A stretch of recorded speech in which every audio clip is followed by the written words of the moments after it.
देव मोठा होते हळूहळू हळूहळू. एके दिवशी पहा भक्ताची एक तळमळ कशी असते देवाला भेटण्यासाठी. एका गावामध्ये शेजारच्या एक म्हातारी होती. म्हातारी, एवढा एक प्रसंग सांगतो, फार गोड आहे. मी प्रत्येक कथेमध्ये हा प्रसंग सांगतो आणि व्यास महाराजांनी देखील आवर्जून तो भागवतामध्ये वर्णन केलेला आहे. बरेचसे सोडून देतात कथाकार, हा प्रसंग सांगत नाहीत, पण याच्यातला जो भाव आहे की नाही, भाव, देव तुमचा भाव पाहतो माय. ऐका, एक म्हातारी होती जवळच्या खेड्यामध्ये राहणारी, तिथल्या गोकुळाच्या जवळच्या, आणि ती फळं विकायची. फळं, पेरू विकायची, जांब विकायची, बरोबर. तर ती पेरू विकणारी म्हातारी, तिला वाटलं देवानं अवतार धारण केलाय नंदबाबाच्या घरी, मी जाऊन भेटावं. पण कसं भेटायचं, कारण नंदबाबा त्या गोकुळाचे एक प्रकारे राजे, पण आपल्याला त्या वाड्यामध्ये परवानगी मिळणार नाही जायला. मग तिनं फळाची टोपली घेतली डोक्यावर आणि निघाली, गोकुळामध्ये आली. गोकुळात आल्यावर म्हातारी काठी टेकवत टेकवत डोक्यावर फळाची टोपली घेतली तिनं, आणि तिची तळमळ एकच, नंदबाबाचा मुलगा तो कृष्ण पाहायचाय मला, यशोदेचा मुलगा तो कृष्ण पाहायचाय. देव फक्त भावाचा भुकेला आहे माहिती तुमच्या. वैकुंठ सोडोनी आला, कशासाठी? देव भावाचा भुकेला. एका जणाला विचारलं, बाबा रे, मला नंदबाबाच्या वाड्यापाशी जायचंय आणि कृष्णाला भेटायचंय, काय करावं लागेल? ते म्हणला, कृष्णाला जर भेटायचं असेल तर असा नियम लावलाय म्हणला, नंदबाबाच्या वाड्याला 10 फेऱ्या मारायच्या अगोदर. ऊन मी म्हणते, उन्हाळ्याचे दिवस, आणि ती म्हातारी तेवढ्या उन्हामध्ये नंदबाबाच्या वाड्याला फेऱ्या मारते, काठी टेकवत टेकवत. थकली म्हातारी, थकली. आणि त्यावेळेला देवाला समजलं, मध्ये कृष्णाला, माझा भक्त, माझी एक म्हातारी, ती मला भेटायला आलेली आहे. भाव कळतो बरं का, देवापर्यंत भाव पोहोचतो. फक्त तुम्ही दिलेला नैवेद्य किती भारीचा आहे, तुमचा देवारा, देवपाठ, तुम्ही केलेली पूजा, चंदनानं घातलेलं स्नान, हे काही पाहत नाही देव. तुमचा फक्त भाव पाहतो देव, भाव. म्हणून म्हणतो मी, भाव शुद्ध करा फक्त, बस भाव शुद्ध करा. देवाला जेव्हा कळालं मध्ये, तेव्हा कृष्ण धावत आला अंगणामध्ये आणि उंबरठ्यावर उभं राहून म्हणतो, म्हातारे, मला पेरू दे ना ग.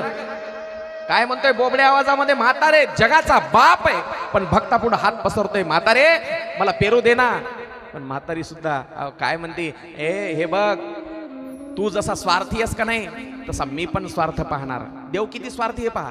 देव तुमच्याकडून काही घेतल्याशिवाय तुम्हाला काही देत नाही. घेशी तेव्हा देशी, एवढा देव सुद्धा स्वार्थी आहे. मग म्हातारी म्हणली, तू जसा भक्ताकडून काही घेतो का नाही, तसं मी सुद्धा तुझ्याकडून काहीतरी घेणार, मगच तुला पेरू देणार. ते म्हणला, काय घेणार तू? ती म्हणली, ज्वारी आणजाय, ज्वारी. गेला कृष्ण घरामध्ये आणि एका टोपल्यातली ज्वारी उचलली त्यानं मूठभर. आता किती मूठ, त्याची मूठ केवढी असाल, लहान बाळाची मूठ केवढी असते, त्यानं अशी ओंजळीमध्ये ज्वारी घेतली, अर्धी सांडवत आला आणि त्याच्या टोपलीमध्ये टाकली, त्या म्हातारीच्या टोपलीमध्ये टाकली. टाकल्याबरोबर म्हातारीने एक पेरू दिला. हे बघ, तुला पेरू देते मी, जांब देते खायला, पण माझी एक आट आहे, इथं माझ्या जवळ मांडीवर बसून खावं लागेल. मांडीवर बसून खावं. भाव काय असतो पहा भक्ताचा.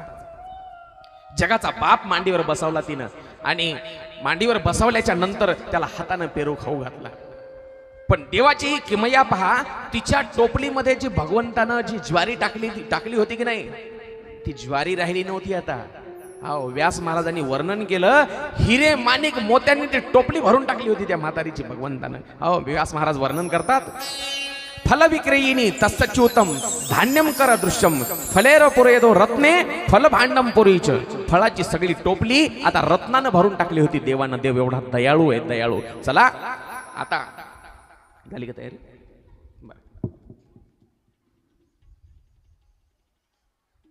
हो, मी 5 मिनिटात मग तुम्हाला 5-10 मिनिटात.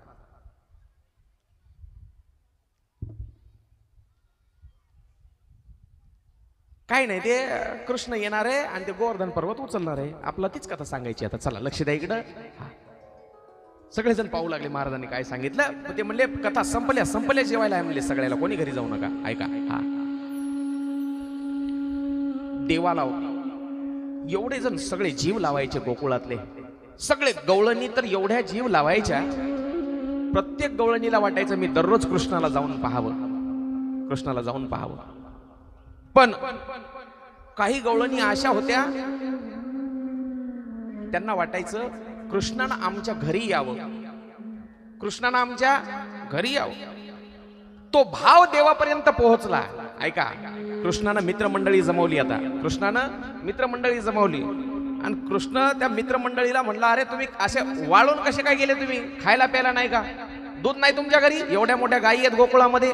ते म्हणले, किसन्या दूध आहे, भरपूर दूध आहे, पण सगळं दूध डेअरीला. सगळं दूध कुठं? डेअरीला. काहीच नाही ढेरीला. काय म्हणले, हे सगळं दूध जाते म्हणले डेअरीला, ढेरीला काहीच नाही. म्हणले आपण चोरून खाऊ. ऐका, थोडं लवकर लवकर सांगणार आहे. चोऱ्या करायला सुरुवात केली. माय काही गवळणीला वाटायचं कृष्णानं आपल्या घरी येऊन स्वतः चोरी केली पाहिजे, पण काही गवळणी दाढ होत्या. त्या म्हणल्या, कसं येते पाहतेच माझ्या घरी. एक गवळण होती, ती म्हणली, कसं येते मी त्याला धरून दाखवते. कृष्णाला बातमी सांगितली. कोण सांगितली? पेंद्यानं. पेंद्या, आरतीची चंद्रा काकू नावाची गवळण आहे का, ती म्हणाली, कृष्णा कसा येते माझ्या घरी बघते, मी त्याला धरूनच दाखवते. शामरावदाजी पेंद्याला काय म्हणला कृष्णा, पेंद्या हिचा नंबर घे रे म्हणला, घर नंबर लिहून. ते म्हणला, सगळे नंबर आहेत आपल्यापाशी, फोन नंबर आहे, व्हॉट्सअप नंबर आहे, फेसबुक आयडी, इन्स्टा आयडी, सगळे आयडी आहेत म्हणला हिच्या आपल्याकडे. संध्याकाळीच नंबर हिचा. बस तिनं काय केलं, सगळे ते शिंके वर बांधले, शिंक्यावर मडके, आणि त्याला एक घंटी बांधून ठेवली. घंटी. घंटी कशामुळं? घंटी कशामुळं? कृष्ण जर आला आणि मडके जर फोडायला लागला, ते वाजली पाहिजे घंटीने, आवाज आला पाहिजे आणि आपण उठलो पाहिजे. पण कृष्ण बी एवढा हुशार, सगळे त्या गोपाळाला मध्ये नेलं घरामध्ये, आणि मध्ये नेल्याच्या नंतर त्या घंटीलाच सांगितलं, हे बघ, हे बघ म्हणले, घंटी तू जर वाजली तर भारतातल्या कुठल्याच मंदिरात तुझा नंबर लागू देणार नाही म्हणले, बांधूच देत नाही कोणाला. ते म्हणले, आपण वाजतच नसती. युती म्हणली आपली. युती झाल्यावर वाजतात काय?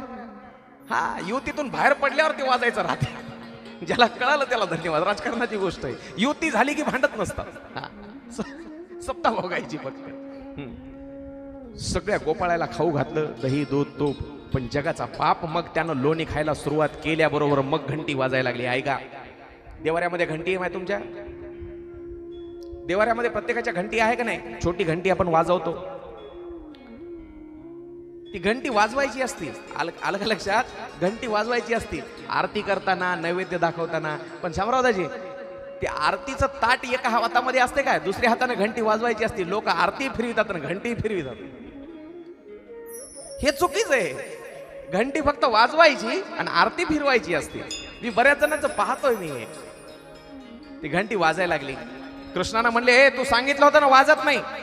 ती घंटी काय म्हणली, ऐका ना, सगळं जग जेवताना मी शांत बसेल, पण जगाचा बाप जेव्हा खातो जेवतो तेव्हा जर मी शांत बसले तर माझ्या कुळाला डाग लागेल, म्हणून आता शांत बसणार नाही मी.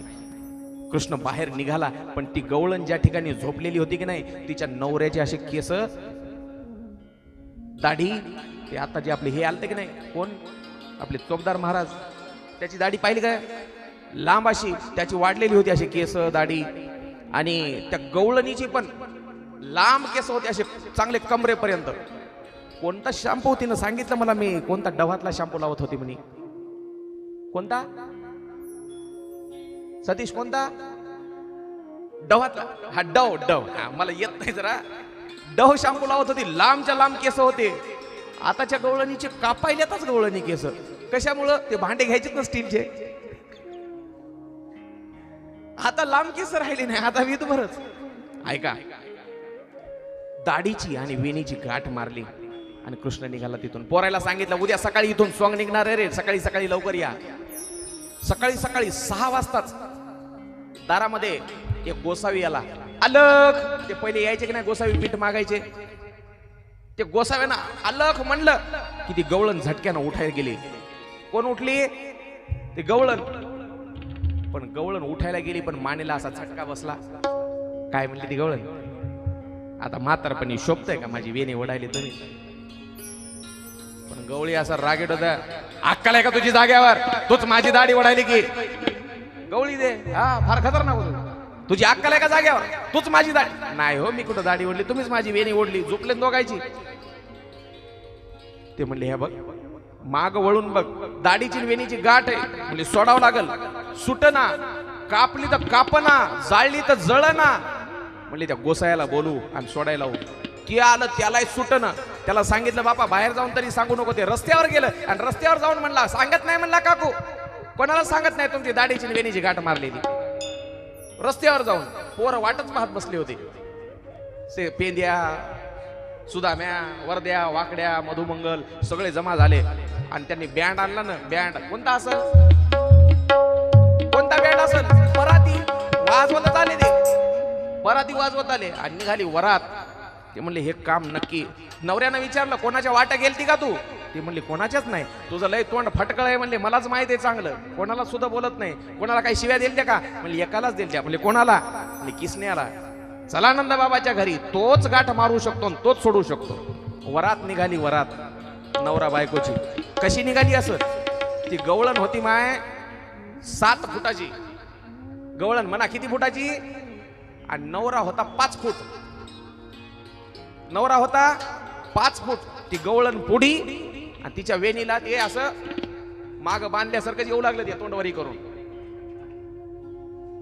इतक्यात ते पोर सोबत चालू लागले ना. जे कृष्णाचे सवंगडी होते त्याच्या पायानं उडाली धूळ. धूळ उडाली. धूळ नाकात गेल्यावर काय येते? नाकात धूळ गेल्यावर शिंक येते. शीक आल्याबरोबर आची म्हणली ती गवळण. ते मागचा गवळी रपकन पुढे येऊन पडला. असं करत करत ती वरात आली नंदबाबाच्या दारात. आणि दारात आल्यावर कृष्णाला हात जोडले. ए कृष्णा, गाठ का मारली रे? ते मला मी नाही मारली बा. असा मस्त नंदबाबा ब्रश करत होते तिथं आणि नंदबाबाच्या कडावर बसून ते पाहू लागला. मी नाही मारली बा म्हणला. पण ते गवळी आणि गवळण दोघेही शरण आले. हा तुझ्याशिवाय नाही सुटत. ऐका, ही जी गाठ अंतरातली गाठ सांगितली, अंतरातली, ही दाढीची वेणीची नाही, ही मायेची गाठ आहे. ही जी गाठ आहे की नाही अंतरात, तुका म्हणे सोडविल्या गाठी. ह्या गाठी जर सोडायच्या असतील तर तोच सोडवू शकतो. त्याला अनन्य भावे शरण जा देवाला. त्यानं फक्त नजर टाकल्याबरोबर गाठ सुटली बरं का. नजर टाकल्याबरोबर हात सुद्धा लावायची गरज नाही. हा, ह्या अंतरातल्या गाठी जर सोडवायच्या असतील माणसांना तर देवाशिवाय पर्याय नाही. म्हणून कृष्ण कृष्ण. म्हणून मी नेहमी सांगतो जिथं कृष्ण आहे ना तिथं प्रश्नच नाही. कोणता प्रश्नच शिल्लक उरत नाही. सगळ्या प्रश्नांचं उत्तर म्हणजे कृष्ण आहे. असं करता करता